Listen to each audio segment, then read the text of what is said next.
Okay, we start session 3 now. Saturday night, always a big night. Sold out house here in Indianapolis at the State Fairgrounds Coliseum for Super Bowl 14. $130,000 most prestigious event in America today. And here comes Bob Dabrowski representing Tire Warehouses out of Marlboro, New Hampshire. We've had a good contingent of pullers here from New England.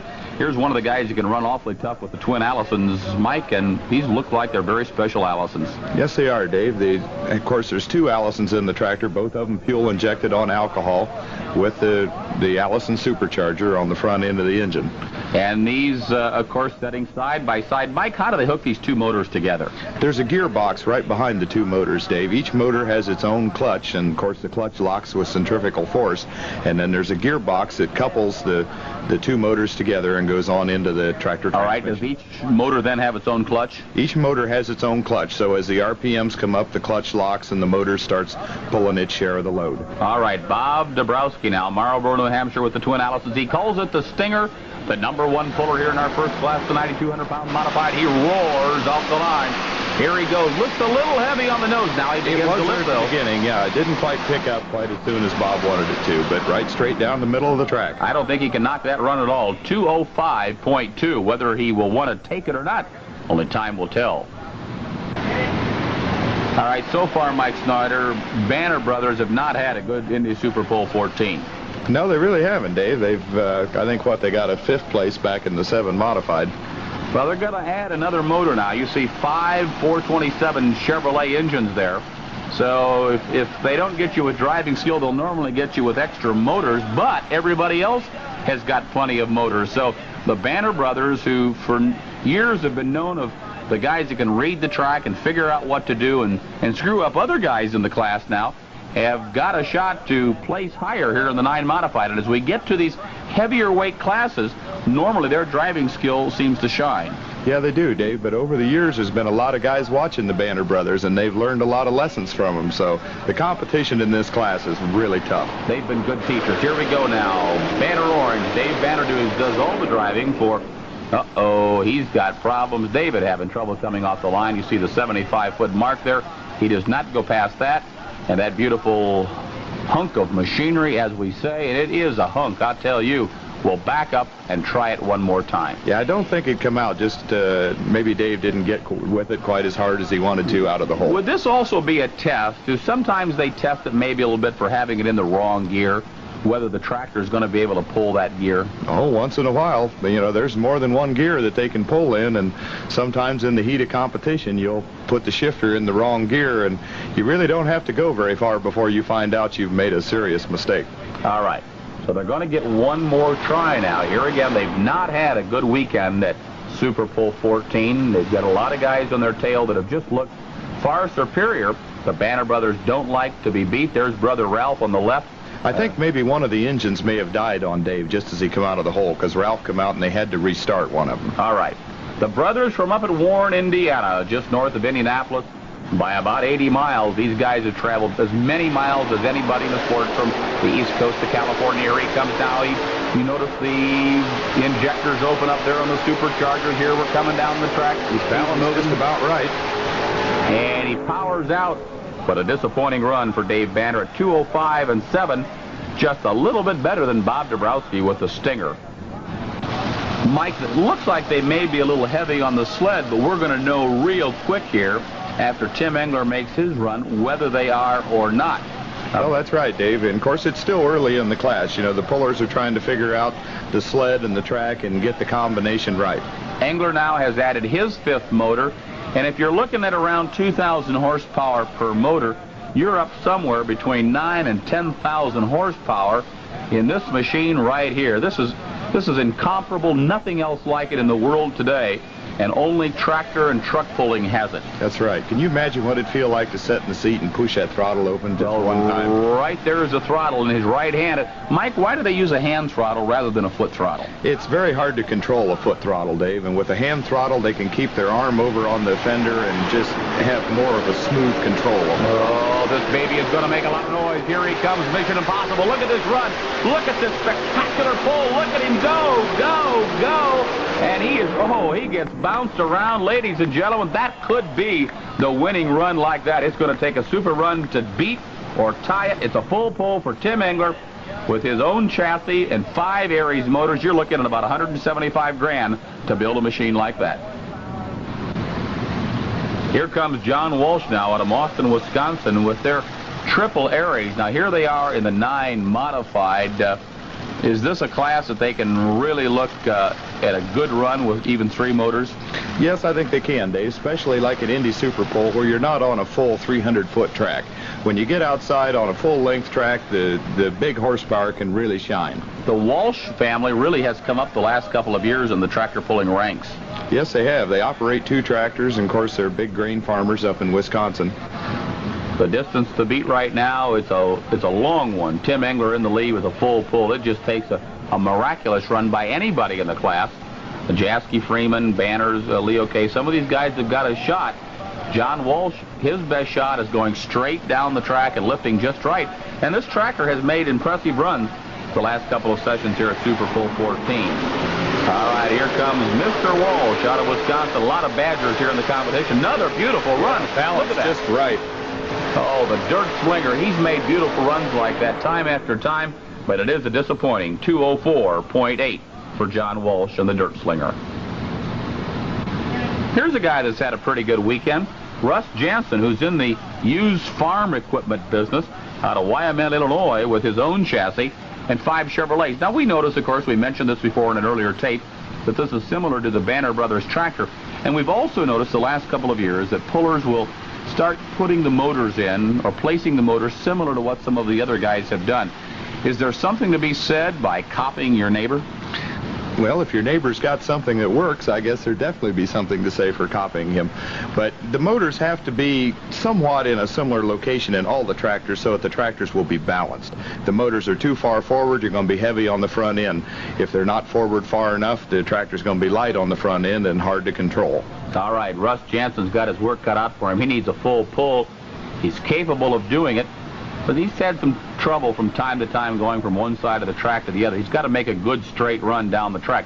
We know that if you go from one side to the other, you're jerking and yanking that sled around the track, and boy, it makes a heavy load behind you. You want to go as straight as you can. Here comes Russ Jansen out of near Oregon, Illinois, northern part of Illinois. Here comes the Blackhawk Special. He's up on 2 wheels.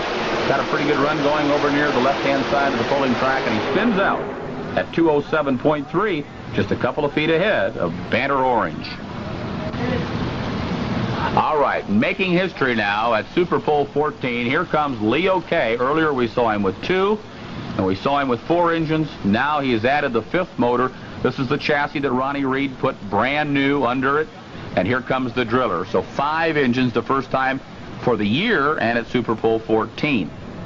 This is the first time Leo's set behind this kind of horsepower, too, so I'm sure he'll have about as much a thrill as anyone else. Well, I'll tell you, last June when he was out in Davenport, Iowa for the TNT event there, I remember when he first bought this tractor off of Ronnie Reed, he said he had never felt power like that in his life. In fact, he won the pull in Davenport, Iowa, the first time he climbed on the seat.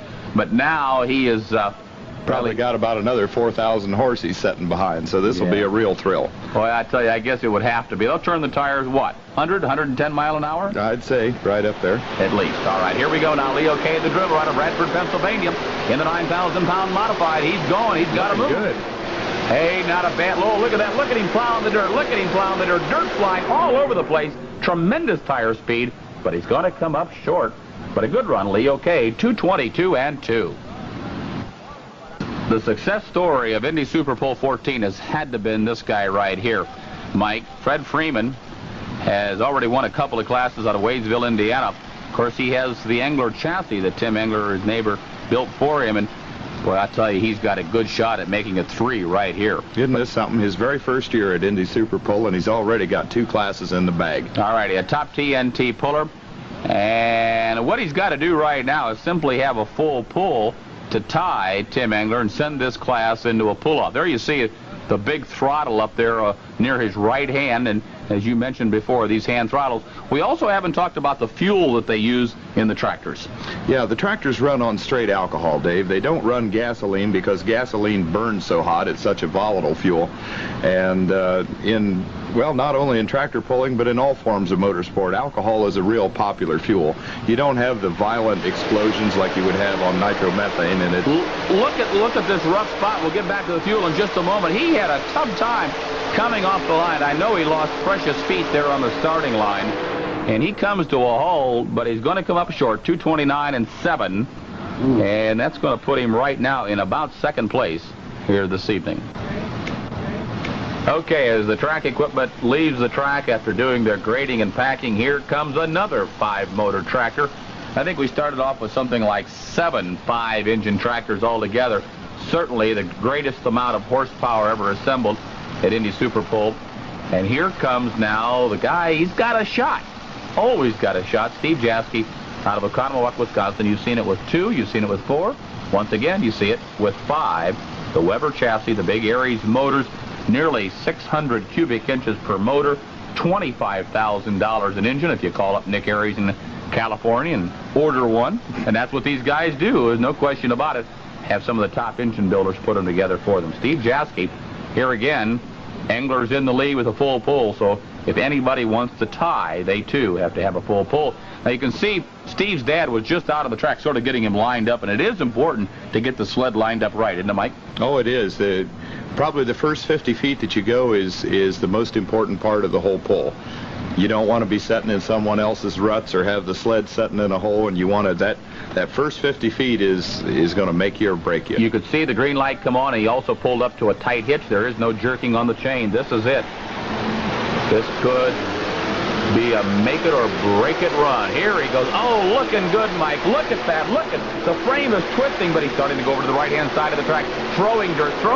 Look how close he is. Right down to the end. Remember, until we get the distance here, remember the track is 236 feet long. Here it is, 232.7. Oh, look at that. Just a couple feet short of a full pull. All right, here comes Rick Ilsley now out of Ware, New Hampshire with their Milodons, their 5 Milodons, and sponsored by Grapponi Ford and Knoxland Equipment up there near Concord, New Hampshire. Beautiful part of the country and southern part of New Hampshire.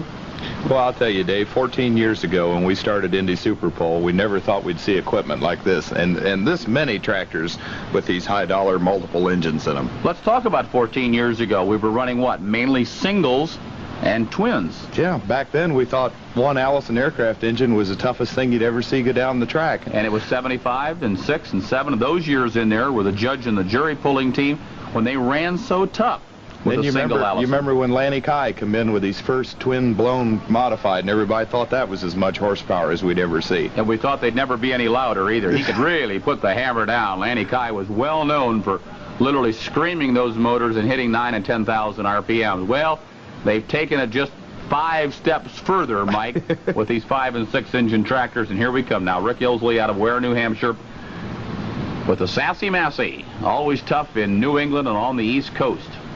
He pulls up to the tight hitch, and here again they got to keep him straight down the track, apply the throttle just right, get the tires locked in before they mash the throttle. But most of these guys don't wait around. They light up the tires as quick as they can. Especially on these short indoor tracks. Boy, when you get the green flag, it's time to get with the program. Now, looks like some raw alcohol coming out of those, the couple of the engines there on the front. And the distance for Rick Ilsley, 2:15 and 11, as he takes his hands off the controls as they unhook him. All righty, boy, I tell you, we just keep rolling them out of the pit area and out of the staging lanes. Here we go now, 3 Allisons. Mike, tell us what all of this plumbing is about. Well, I'll tell you, Dave, this tractor is just awesome. It has 3 turbocharged, fuel-injected, alcohol-burning Allison engines. They removed the crankshaft-driven supercharger from the front of these motors and add turbochargers, which it takes a lot of horsepower just to turn the supercharger on some of these engines. It may take 300-400 horsepower just to turn the supercharger. With turbochargers, you don't have to worry about that. It's the exhaust out of the engine that drives the turbos. Gardner Stone, G. Stone Motors out of Middlebury, Vermont, where he is a Ford and a GM truck dealer. Sort of unusual to be that in the country. That's a first. And a beautiful spot, Middlebury, Vermont. Here we go. Now he's on it. The front end begins to lift a lot of power. He can make what, Mike, 8,000-9,000 horsepower? I'd hate to guess, Dave. Them engines are just awesome, turbocharged on alcohol. A lot of smoke coming out. Now, why would all that smoke come out, Mike? Well, a turbocharger, the center housing of it, or what they call the bearing housing, is lubricated from the engine oil. When Gardner shuts the throttle, of course, the engine pulls a big vacuum, and it sucks a little bit of oil out of the turbochargers, and that's where the smoke comes from. Nothing to worry about. Serious. As well as this flame. Yeah, that's just a little bit of alcohol that didn't get burned on the way down the track. A hot time in Indianapolis tonight. But wouldn't you like to have a wiener roast? The only problem is your hot dog would taste like alcohol. Yeah, it might taste a little But I funny. think for some of the folks in the stands, they wouldn't mind a bit tonight. This is Super Bowl 14, and they're loving it in Indy. Gardner Stone's distance, 221.8. How many times, Mike, have we seen a matchup like this? The last guy to run in the class now, Dave Banner on Banner Brown, and the guy in the lead, Tim Engler, with a full pull. So Banner Brown needs a full pull. In the 9 modified, this is a class where Banner shine. Yeah, it is. This is one of probably their top class. You get up in the 11,000 pound class, and the big cubic inch racing engines, you know, the horsepower tends to shine a little bit. But I'm telling you, 6 427 blown Chevrolets in one tractor is just awesome. Now, to build a gearbox is for a machine like this. You don't go to your local parts outlet to find something. No, like you just don't find something like that in your local speed shop. The gearboxes that couple these engines together are custom built for each tractor. They're a one-of-a-kind piece of machinery. All righty, there's Ralph Banner checking out that left rear engine and making sure that everything is all right. They may have to squirt some more alcohol there in a charger and get that front engine going. They want to make sure that everything is cooking just right. To have an engine die of the line or out at 80 feet, then that just spells disaster. And of course, the hitcher hooking up back there right behind the tractor. The green light comes on when everything is ready. Now they're pointing to that that right rear motor. They could have a motor that has died on them a little bit. David Banner shaking his head. I think everything's all right. So this is it. The last tractor, the 9 modified. He's going to give it all he's got. Here we go. The famous Banner brothers. And he begins to lift. He looks like he had a rough start over on the right-hand side of the track. Now they're coming clear over to the left. It's going to be close. And Dave Banner on Banner Brown comes up way short at 226.2, about 10 feet short of a full pull here tonight. And that concludes the 9,200-pound modified class. And what a great class it was. Only one full pull, and that was Tim Engler. Here are the official results now. Engler wins it with a full pull out of Princeton, Indiana. Number 2 goes to Steve Jaski out of Oconomowoc, Wisconsin at 2:32.7. Number 3, Fred Freeman, who has really just become spectacular here at Super Bowl 14 from Wadesville, Indiana, 2:29.7. Number 4, Banner Brown, Warren, Indiana, with their Chevrolet, 2:26.2. They continue to have problems at the Super Bowl. Number 5, Leo K. out of Bradford, Pennsylvania, his first run on the 5 Aries engine in the Reed chassis at 2:22.2. Coming up next, the 4-wheel drive trucks heavyweight class.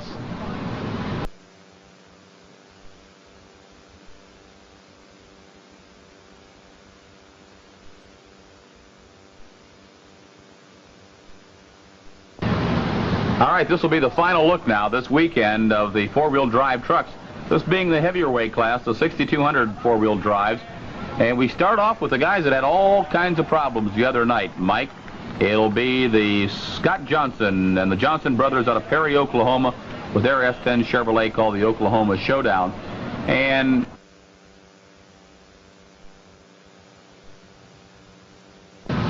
all righty, here we come now in the 6,200 4-wheel drive truck class, and we start out with one of the best, Oklahoma Showdown. And I tell you, they've waxed many good Midwestern pullers, these guys from the Southwest, Mike. Yeah, they sure have, Dave. And, of course, Friday night they tore up their truck pretty bad. They tore the rear end out of it and the drive shaft and so forth. And I was back in the pit area when they had the rear end clear out from under the truck and was putting a new center section in it. So I'm sure they've got their act together now and they're ready to Well, they had problems. I remember the drive shaft was hanging down, and it did not look good.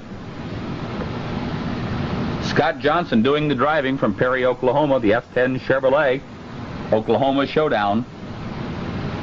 Lining it up straight, right in the middle of the track. Well, that's a good-looking S10, isn't it? Just well, I tell you, sitting down there. Many guys would be proud to have that at home on their farm or their ranch or in their garage. It makes a great pulling machine and a beautiful truck to look at. They've got this big 575 Aries in there as well, so they got plenty of power. See the butterflies open up. They're on it now. Look at them go. They're flying down the track. The body is bouncing up and down. This is a flip-top body. Here they go. Here they go. Here they come. They're coming right down the track. Close at 2:32 and 6. Here comes the Three Bears pulling team. Bob Smith sort of had a tough night on Friday night in the four-wheel drives and finished near the bottom of the class. Bob Smith driving an 82 Chevrolet. One of the nice things about pulling, there's always another day to pull, always another class, whether it be a heavier weight or a lighter weight class. You can see that big teddy bear next to him, the Three Bears pulling team from Winchester, Virginia.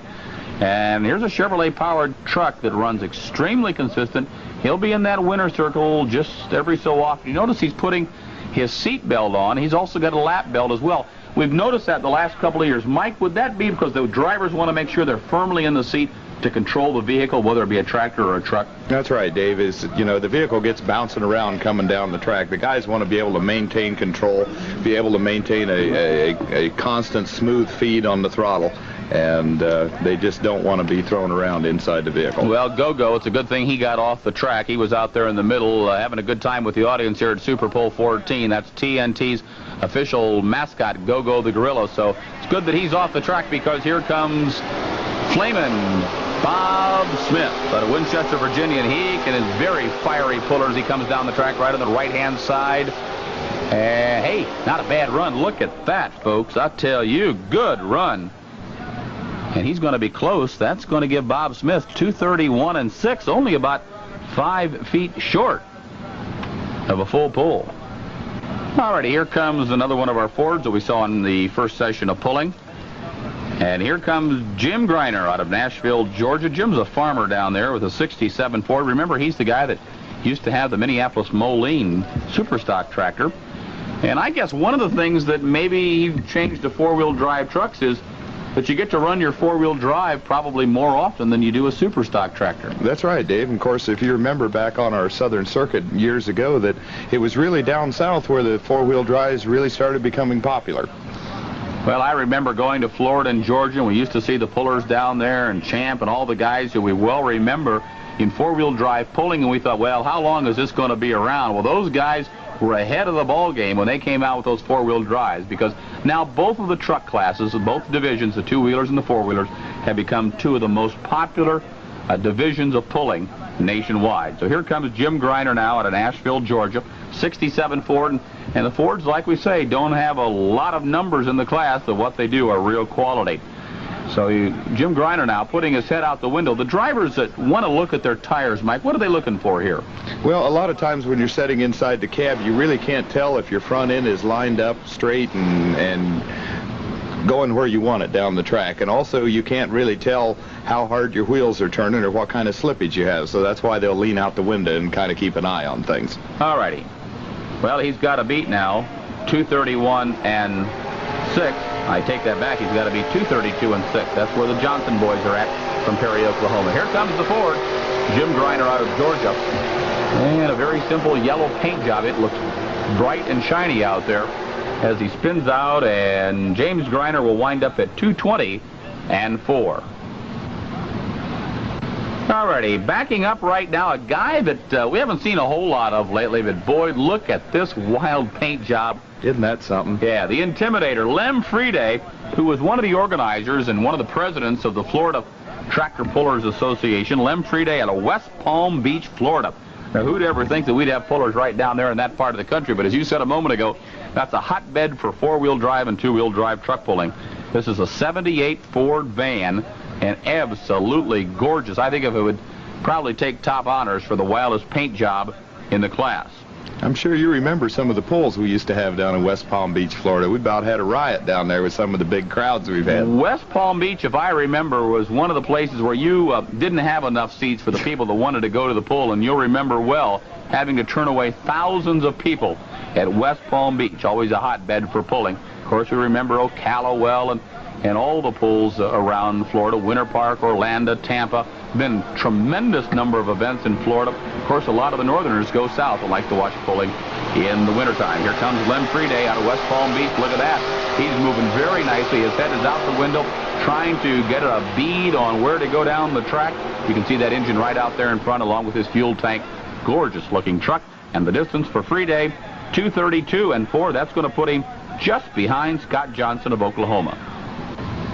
Howard Lewis now, always very consistent, right up there in the top of the heat. Now, about a year and a half ago, you might have said, well, Howard Lewis's chances weren't quite as good, but boy, he has run tough here this past season of NTPA competition out of New Carrollton, Maryland, 86 Chevrolet.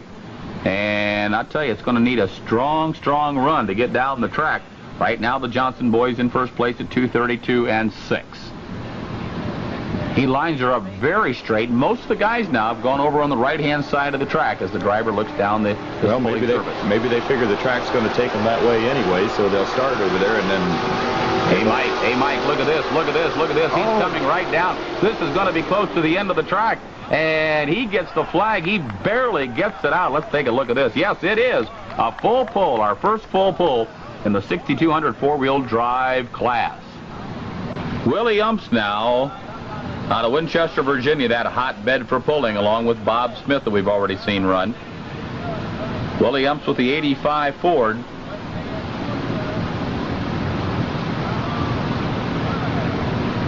He makes a very slow start. You notice they start slower, Mike, than the tractors do. Why is that? Well, they don't want to jump on the throttle immediately, and, you know, they want to try to get the sled moving, get your load moving, and then once the load is moving, then build your speed.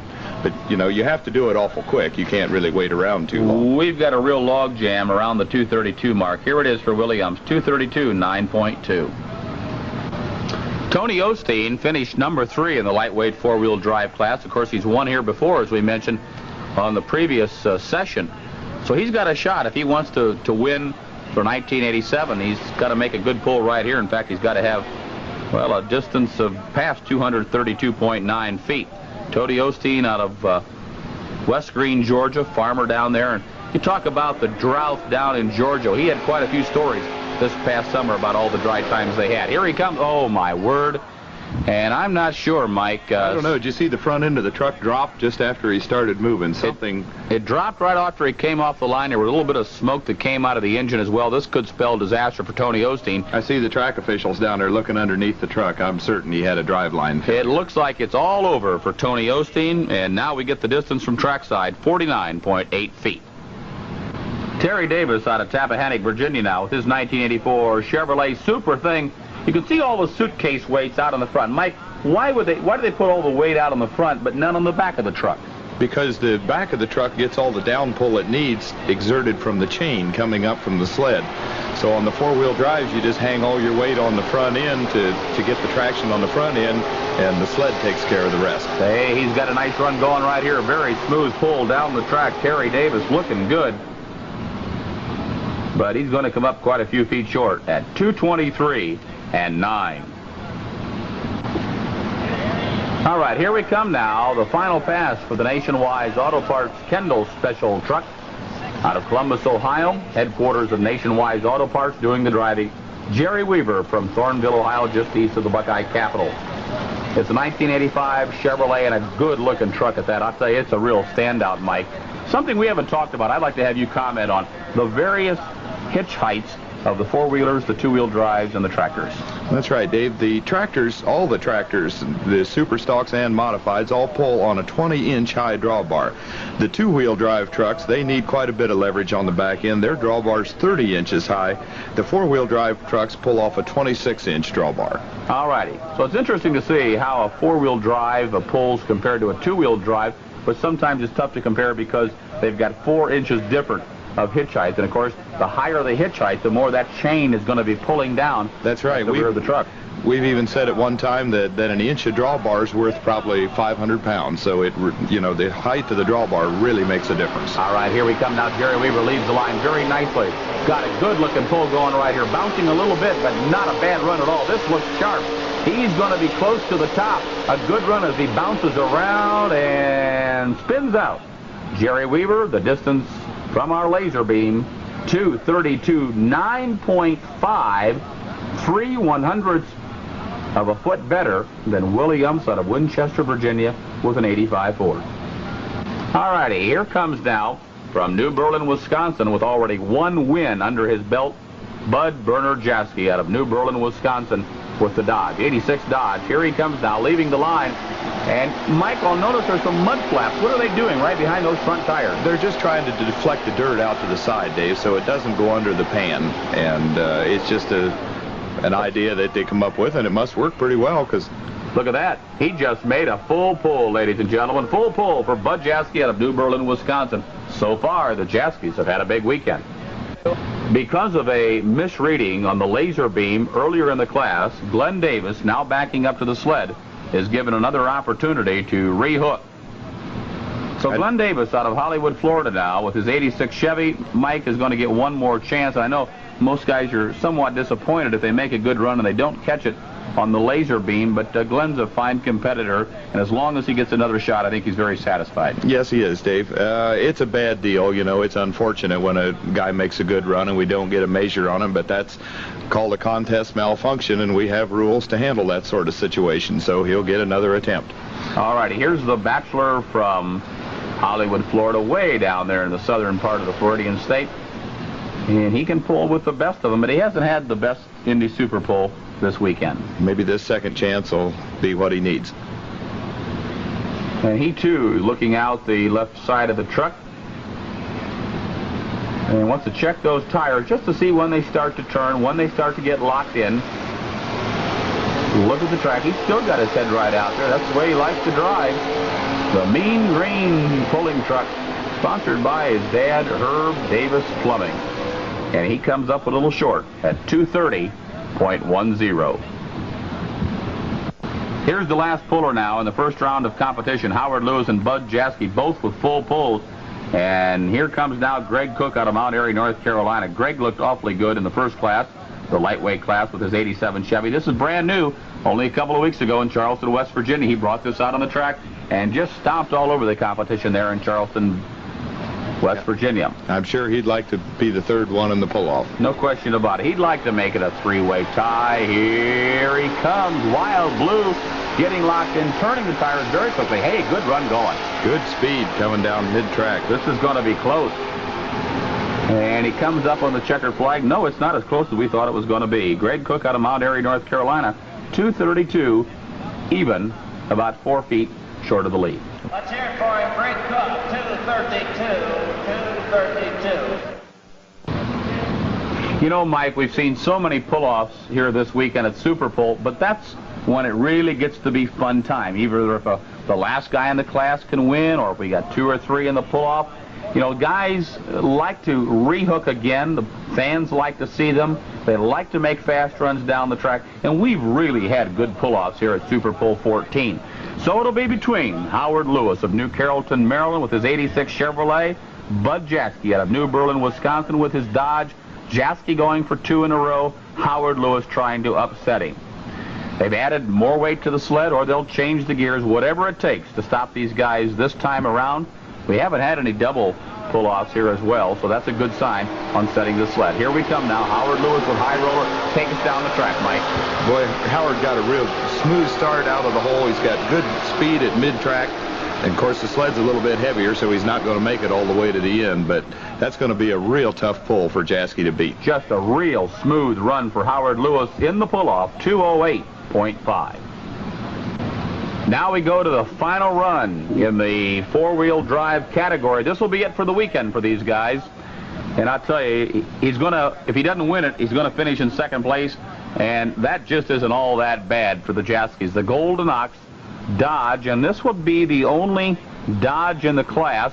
And I guess if we're talking about motors, this Aries, is it closer to a Dodge or closer to a Chevy, Mike? It's probably a little closer to a Dodge. A Chrysler, you know, it has the spark plugs right in the center of the head like a Chrysler Hemi. All right, so if the Dodge fans are ready to try to make it 2 in a row in this class, or in a four-wheel drive class, we should say, then this is the time for them to come to the feet. A near-capacity crowd now, ready to cheer for Bud Jaski out of Wisconsin. A lot of good Badger pullers here at Super Pull 14. Here's the family that will be heading for Europe on Monday as they get ready to load their equipment into the containers to be taken to the shipyards on the East Coast near Baltimore. Boy, they've certainly had a good weekend up to this point. Won't they have a good time on their way to Europe? Here we go now. He's got to beat 208.5. He's got to lay down a near-perfect run. He seems to be straining a little bit more, but he still has speed up, and he's got lots of power. Look at him go, and he spins out. Let's wait for the laser now to get us a distance. Here it is. He wins it, 212.4, just slightly better than 4 feet ahead of Howard Lewis. Howard Lewis taking second place from Maryland. Here are the official results now in the 6200 four-wheel drive truck class, as we see Bud Jaskey winning it in the pull-off at 212.4. Howard Lewis finishes number 2 from Maryland at 208.5. These folks did not make the pull-off. Jerry Weaver finishes number 3, a good run for him in the Nationwide truck out of Thornville, Ohio, 232.9.5. Listen to these distances close. They're close. Number 4, Willie Umps, Winchester, Virginia, 85 Ford, 232.9.2. Then we go 5th place, Scott Johnson, Perry, Oklahoma, S10 Chevy, Oklahoma Showdown, 232.6. Followed by Lem Friday, West Palm Beach, Florida, 78 Ford, 232.4. And I want to go on down here a couple more places because these distances were close. Greg Cook out of Mount Airy, North Carolina, 87 Chevy, 232 even. Then Bob Smith at 231.6. And Glenn Davis in 9th place, 230.10. That meant the top 9 trucks were all within 6 feet of each other. And I tell you, that is as close a pulling as if we've had all weekend long. All right, now starting things out in the 9,000-pound Superstock, our first puller, Harold Wilson of Greensburg, Indiana, to start this final class of pulling at the 3rd session of the Nationwide Auto Part Indy Super Pull presented by Counter Insecticide. Here we go now with his D21, Mr. Consistency from the state of Indiana. Mike? Well, I'll say Harold's tough, just any class he gets out and runs in. We see a lot of smoke now coming from the engine. Has he got a fire under the hood? What would you suggest, or has he got turbocharger problem? Oh, I think it may be a little exhaust leak from under the hood and a little blow-by out of the engine. What these diesel engines go through on a pull is just unbelievable. I don't know how they hang together as long as they do. And the distance for Harold Wilson, 219 and 10. Always a master at this game, Al Cook from Indianapolis, the farmer from just on the south side of town, with his D21 running the 9 and 12,000-pound classes this year.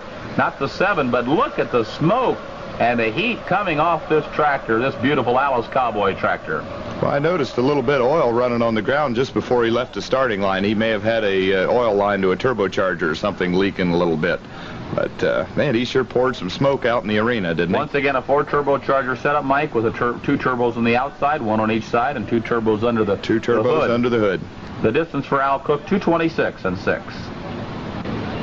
Trying to make it 2 wins in as many classes as he pulls in, John Klug out of Stockport, Iowa, with his International 3688, the new style IH. Look at him go, the Red Baron. He's on it, picking up the front end. We haven't seen him run that big a wheelie in a long time. And he's going to take the lead right now at 233 and 1. And if nobody can catch him, he's going to make it a 2nd win here at Super Bowl 14. John Klug. Here's Bill Berg from near Minneapolis, Minnesota, a little town called Farmingham, International 3688. Here again, another new style tractor. The front end is lowered. And Mike, look at that, a big wheelie right up. Really stood up high out of the hole. I'm going to carry his front end real high all the way down the track. Bill Berg, never enough. And he comes to a halt. That's a 4-turbocharger setup? Yeah, it sure is, Dave. Only with all 4 of them under the hood, they only need 1 exhaust stack. Bill Berg, 222 and 1. Keith Haynes now from Charlotte, Michigan, driving the AC D21. Mean old Allows. Here they go. Always tough in all 3 heavy Superstock classes. He's on it. Lifting nicely, Mike. Yeah, real good. His balance is just about perfect. Just carrying the front end about a foot above the track. But he's going to come up a little short at 213 and 2. Esden Lane now out of Dayton, Minnesota, where his family's in the dairy business with an International 1486. You can see some smoke coming out of the stack there just a little bit where he's got leaky. This tractor runs a 7, 9, and 12, always competitive. Pulls a lot of pulls no matter where they're at in the United States. He's riding that left brake just a little bit, trying to bring it back around, and we see a puff of smoke come out of there. Esden Lane, 214.1, just slightly better than Keith Haynes with Mean Old Alice. Okay, Mark Ettinger up next from Milton, Indiana with an AC D21. Well, I'll tell you, Dave, these D21s, if you're going to pull an Alice Chalmers in the heavy class, that's just about the thing to have. Mike, when was this tractor built? Oh, the D21s were built right around the middle 60s, I think from like 1962 till 1968. The last ones come off the line. A very popular tractor. Mark Gettinger's distance, 2:15 and 10. John Lancaster up now from Trafalgar, Indiana with an AC 210.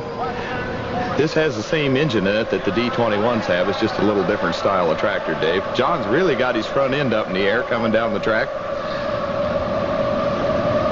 Just not the best super pull for him this weekend, John Lancaster, although he does place fairly high here tonight at 221 and 4. Danny Dean's Rooster now from South Charleston, Ohio, an International 1066.